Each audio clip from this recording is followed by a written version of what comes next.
Alright, this is actually going to be a real quick video. The thermostat on our grill here on bed, so we're just going to change this out real quick. This is not hard to do at all.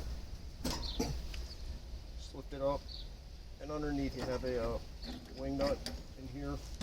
Make sure you hold the thermostat up there. And just unscrew the wing nut, and the washer comes out. And we'll send this one off to the trash.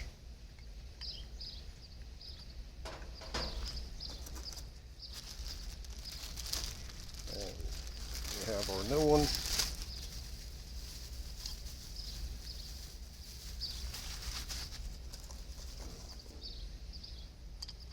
Same thing, we have all new hardware for it, and the wing nut and the washer. So just take that, stick it through the top.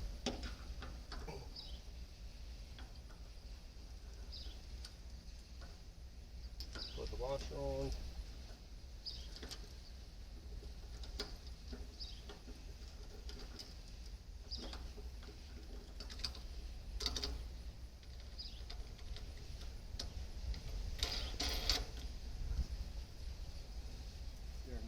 Started, make sure that we're straight.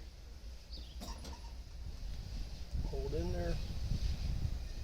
Hand tighten it down. Don't need any tools or anything. That's it. Alright, so thanks for watching, and we'll see you in the next one.